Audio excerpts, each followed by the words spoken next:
ಮಾನ್ಯ ಕಂದಾಯ ಸಚಿವರೇ, ತಮ್ಮ ಇತ್ತೀಚಿನ ಹೇರಿಕೆಗೆ ರಾಜ್ಯದ 6,000 ಪರವಾನಗಿ ಭೂಮಾಪಕರ ಪರವಾಗಿ ಗೌರವಪೂರ್ವಕ ವಂದನೆಗಳು. ತಾವು ನಮ್ಮ ಸಮಸ್ಯೆಗಳನ್ನು ಕೇಳಲು 1.5 ಗಂಟೆ ಸಮಯ ಮೀಸಲಿಟ್ಟಿರಿ. ನಾವು ಆ ಸಂವಾದದ ಗೌರವವನ್ನು ಇಂದಿಗೂ ನೆನಪಿಟ್ಟಿದ್ದೇವೆ.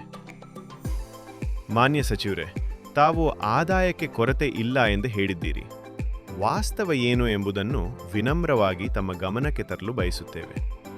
ಒಂದು ಕಡತಕ್ಕೆ 1,200 ರೂಪಾಯಿ, ಒಂದು ಭೇಟಿಗೆ 360 ರೂಪಾಯಿ. ಇದು ವೇತನವಲ್ಲ, ಕೇವಲ ಶುಲ್ಕ. ಸರಾಸರಿ LSಗೆ ತಿಂಗಳಿಗೆ 10,000ರಿಂದ 20,000 ರೂಪಾಯಿ ಮಾತ್ರ. ಡೀಸೆಲ್, ಉಪಕರಣ, ಸಹಾಯಕ, ಪ್ರಯಾಣ ಎಲ್ಲವೂ ನಮ್ಮ ಜೇಬಿನಿಂದಲೇ. DA ಇಲ್ಲ, HRA ಇಲ್ಲ, PF ಇಲ್ಲ, ಪಿಂಚಣಿ ಇಲ್ಲ, ಆರೋಗ್ಯ ವಿಮೆ ಇಲ್ಲ, ಸಂಬಳ ಸಹಿತ ರಜೆ ಇಲ್ಲ. ಸಚಿವರೇ, ಸಮಾನ ಕೆಲಸ ಮಾಡುವ ಸರ್ಕಾರಿ ಭೂಮಾಪಕರಿಗೆ 60,000 ರೂಪಾಯಿ ಪ್ಲಸ್ ಸಿಗುತ್ತದೆ. ಇದು ಆದಾಯ ಸಂಪತ್ತಲ್ಲ, ಇದು ಬದುಕಿನ ಹೋರಾಟ. ಮಾನ್ಯ ಸಚಿವರೇ, 6,000ದಲ್ಲಿ ಕೇವಲ 3,500-4,000 ಜನ ಕೆಲಸ ಮಾಡುತ್ತಾರೆ. ಉಳಿದವರು ಇನ್ಆಕ್ಟಿವ್ ಎಂದು ಹೇಳಿದ್ದೀರಿ. ವಾಸ್ತವವಾಗಿ ನಮ್ಮ ಸಂಘದ ದಾಖಲೆಯಲ್ಲಿ 4,000ಕ್ಕೂ ಹೆಚ್ಚು ಸಕ್ರಿಯ ಸದಸ್ಯರಿದ್ದಾರೆ. ಆದರೆ ಕೆಲವು ತಾಲೂಕುಗಳಲ್ಲಿ ಕೆಲಸದ ಹಂಚಿಕೆಯೇ ಸಮಾನವಾಗಿಲ್ಲ. ಕೆಲವೆಡೆ ಒಬ್ಬರಿಗೆ 50 ಕಡತ, ಮತ್ತೊಬ್ಬರಿಗೆ 5 ಕಡತ. ಕೆಲವು ಜಿಲ್ಲೆಗಳಲ್ಲಿ ಭೂಮಿ, ದೀಶಾಂಕ್, ಮುಜೀನಿ, ಸಾಫ್ಟ್ವೇರ್ ತಾಂತ್ರಿಕ ತೊಂದರೆಗಳಿಂದ ತಿಂಗಳುಗಟ್ಟಲೆ ಕೆಲಸ ನಿಲ್ಲುತ್ತದೆ. ಇನ್ಆಕ್ಟಿವ್ ಎಂಬುದು ಆಯ್ಕೆಯಲ್ಲ, ಅದು. ಮಾನ್ಯರೇ, ಕಾಯಂ ನೇಮಕಾತಿ ಸಾಧ್ಯವಿಲ್ಲ ಎಂಬುದು ಆಪ್ಷನ್ ಅಲ್ಲ, ಅದು ಆಬ್ಲಿಗೇಷನ್. ಯಾಕೆಂದರೆ 2013ರಲ್ಲಿ ಹೈಕೋರ್ಟ್ ಆದೇಶ. ಸರ್ಕಾರ 6 ತಿಂಗಳಲ್ಲಿ ನಿರ್ಧಾರ ತೆಗೆದುಕೊಳ್ಳಬೇಕು. 12 ವರ್ಷಗಳಿಂದ ಪಾಲನೆ ಆಗಿಲ್ಲ. 2023ರಲ್ಲಿ ಮತ್ತೊಂದು ಹೈಕೋರ್ಟ್ ಆದೇಶ.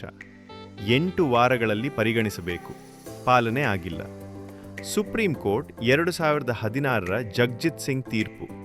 ಸಮಾನ ಕೆಲಸಕ್ಕೆ ಸಮಾನ ವೇತನ, ಸಾಂವಿಧಾನಿಕ ಹಕ್ಕು.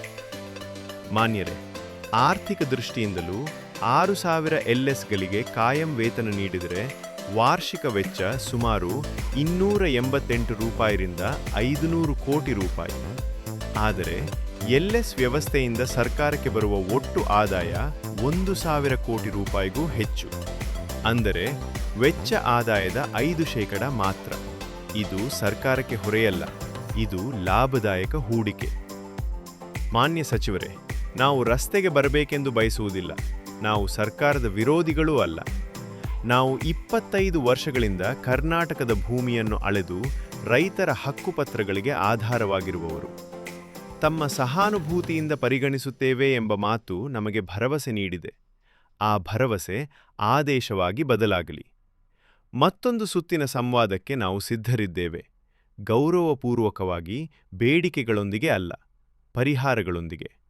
ಜೈ ಕರ್ನಾಟಕ, ಜೈ ಕಿಸಾನ್.